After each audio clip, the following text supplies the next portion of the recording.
कौमी असम्बली ने Pakistan army act तरमीमी bill 2025 की मंजूरी दे दी। आर्मी चीफ का बतौर चीफ ऑफ डिफेंस फोर्सेस नया नोटिफिकेशन जारी होगा। नए नोटिफिकेशन के बाद आर्मी चीफ की मुद्दत दोबारा से शुरू होगी।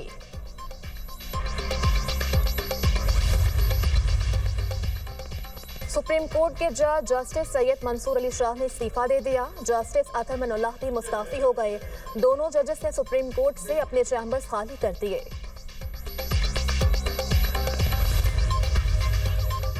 Naval chief admiral Naveed Ashraf का बांग्लादेश का सरकारी दौरा। आर्मी, नेवी और एयर चीफ से मुलाकातें।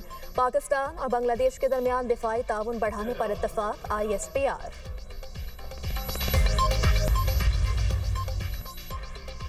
वज़ीर-ए-आज़म शहबाज शरीफ की ज़रिए सदारत वफाकी काबीना का इजलास। वफाकी काबीना ने 27वीं आईनी तरमीम के तनाजुर में 6 कवानीन में तरामीम की मंजूरी दी। आर्टिकल 243 में तरमीम के तनाजुर में तीनों सर्विसेज के एक्ट में तरमीम की मंजूरी। Field marshal, marshal of the air और एडमिरल ऑफ द फ्लीट के रैंक्स को कानूनी तहफ़्फ़ुज़ दिया जाएगा। चीफ ऑफ डिफेंस फोर्सेस के ओहदे की तश्कील के लिए कानून साजी की मंजूरी। Commander of the national strategic command के ओहदे के लिए भी कानून साजी की जाएगी। वफाकी आईनी अदालत से मुतालिक नई कानून साजी के लिए बिल लाने की मंजूरी। काबीना से मंजूरी के बाद बिल कौमी असम्बली में पेश किए जाएंगे। कौमी असम्बली से मंजूरी के बाद बिल मंजूरी के लिए कल सेनेट में पेश किए जाएंगे। वज़ीर-ए-आज़म की तमाम वज़रा से फर्दन मुलाकात। 27वीं आईनी तरमीम की मंजूरी पर शुक्रिया अदा किया। वज़रा ने खड़े होकर वज़ीर-ए-आज़म शहबाज शरीफ का इस्तकबाल किया। 27वीं आईनी तरमीम की मंजूरी पर वज़ीर-ए-आज़म को मुबारकबाद दी।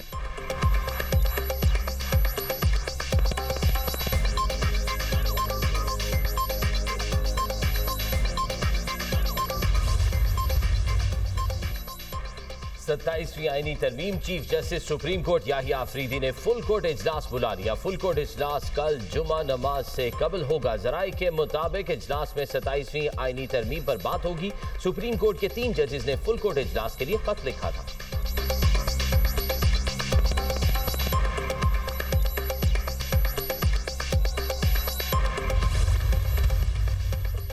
जस्टिस अमीनुद्दीन का आईनी अदालत के चीफ जस्टिस बनने का इम्कान। चीफ जस्टिस याहिया खान आफरीदी ने जस्टिस अमीनुद्दीन खान के एहसास में शाया रख लिया। जस्टिस अमीनुद्दीन खान ने 30 नवंबर को ओहदे से रिटायर्ड होना है।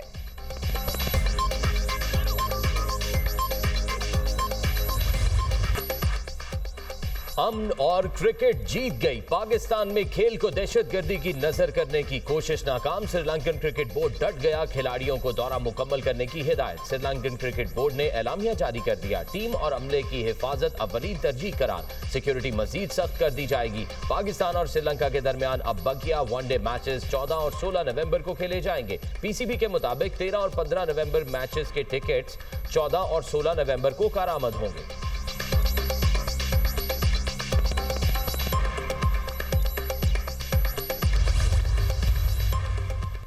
श्रीलंकन टीम को खराज तहसीन पेश करने की करारदाद सेनेट से मंजूर। वज़ीर दाखिला मोहसिन नकवी ने कहा, फील्ड मार्शल ने खुद श्रीलंकन वज़ीर दिफा से बात की और सिक्योरिटी की यकीन दहानी कराई। श्रीलंकन टीम की सिक्योरिटी के हवाले से मुकम्मल यकीन दहानी कराई है। धमाके के बाद श्रीलंकन टीम ने फैसला किया कि वो वापस जाना चाहते हैं। श्रीलंकन टीम के तमाम खदशात दूर कर दिए। श्रीलंकन खिलाड़ी हमारे स्टेट गेस्ट हैं, भरपूर सिक्योरिटी दे रहे हैं। इस्लामाबाद कचहरी पर हमले के मरकजी किरदारों तक पहुंच चुके हैं। इस्लामाबाद में धमाका करने वालों का ताल्लुक अफगानिस्तान से है। वज़ीर कानून आज़म नज़ीर तारड़ बोले, दहशतगर्दों का कोई मजहब नहीं। कौन सा मजहब कहता है कि बेगुनाह की जान लें। श्रीलंकन हुकूमत ने ऐलान किया कि वो दहशतगर्दी के खिलाफ पाकिस्तान के साथ खड़े होंगे।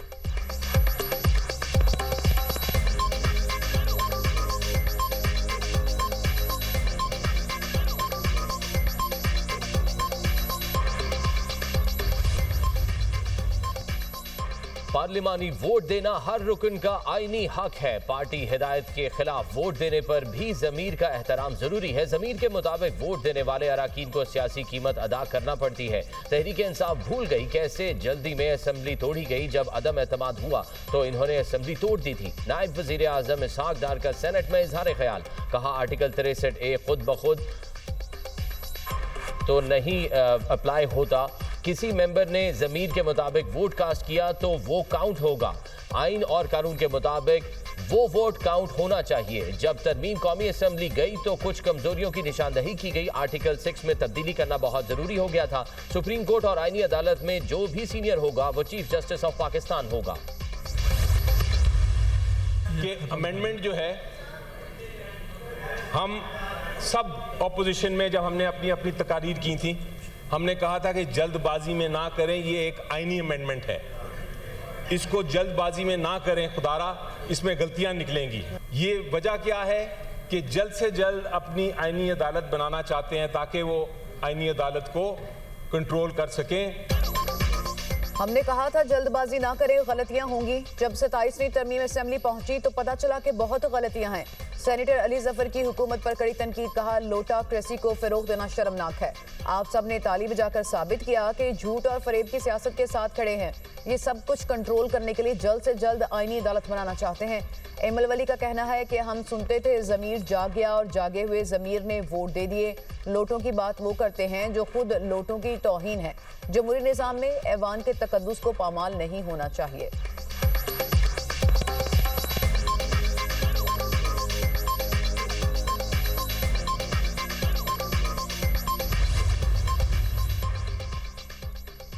सेनेटर सैफुल्ला अबड़ो का तहरीरी इस्तीफा आएगा तो उस पर गौर किया जाएगा। तहरीरी इस्तीफे के बाद सैफुल्ला अबड़ो को बुलाया जाएगा। यूसुफ रजा गिलानी ने कहा, कोशिश होगी इनको इस्तीफा वापस लेने पर कायल करूं। सेनेटर फैसल वावड़ा बोले, सैफुल्ला अबड़ो और अहमद खान के इस्तीफे मंजूर नहीं हुए। जब चाहें किसी से इस्तीफा ले लें, जब चाहें इस्तीफा नामंजूर करें। हम जमहूरी लोग हैं, हमारी मर्जी, हमें लिखने पढ़ने की आदत नहीं, इसलिए गलतियां हो जाती हैं। आइंदा चंद दिनों में चाय की प्याली में तूफान लाने की कोशिश की जाएगी। अमन जिरगे के हवाले से वजीर आला सुहेल आफरीदी और गवर्नर ने अच्छा इकदाम किया।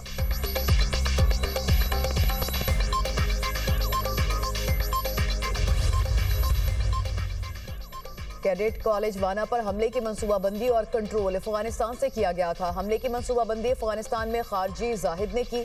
हतमी मंजूरी खारजी नूर वली महसूद ने दी थी। हमले में शामिल तमाम अफराद अफगान थे और ताने बाने अफगानिस्तान में मौजूद खारजी नूर वली महसूद से मिलते थे। वाना में हमले के लिए साजो सामान अमरीकी साख्त का था जो अफगानिस्तान से लाया गया। वज़ीर इत्तलात और नशरियात का कैडेट कॉलेज वाना पर हमले के हवाले से अहम बयान, कहा खारजी नूर वली के हुक्म पर टीटीपी से हमले की जिम्मेदारी हटाकर जैशुल हिंद नामी तंजीम पर डाल दी। अफगान तालिबान पाकिस्तान और दोस्त ममालिक के एतराज़ के पेश नज़र फितनाल खारिज पर हमलों की जिम्मेदारी कबूल ना करने के लिए दबाव डालते हैं। हमले का मकसद भारतीय एजेंसी रॉ के मुतालबे पर पाकिस्तान में सिक्योरिटी खदशात को बढ़ाना था। हलाक अफगान दहशतगर्दों की शिनाख्त अफगानिस्तान से होने वाली दहशतगर्दी वाज़ेह तौर पर उभारती है। इससे पहले वज़ीर दाखिला ने भी बयान जारी किया था। इस्लामाबाद कचहरी में खुदकुश धमाका करने वाला उस्मान उर्फ कारी का ताल्लुक भी अफगानिस्तान से है।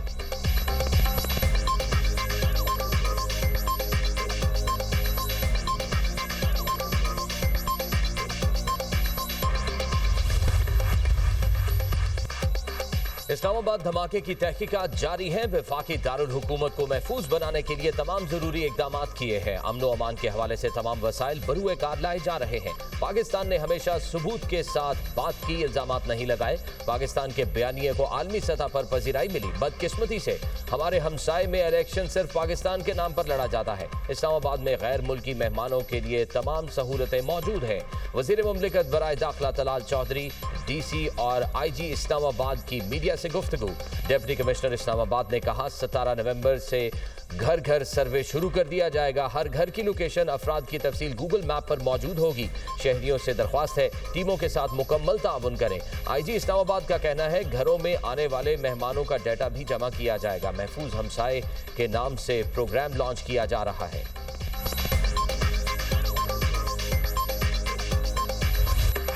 इंतजामी यूनिट छोटे करने से अवाम के मसाइल हल होंगे और अखराजात भी कम हो जाएंगे। हमारे मुल्क में एक जैसी तरक्की नहीं हुई।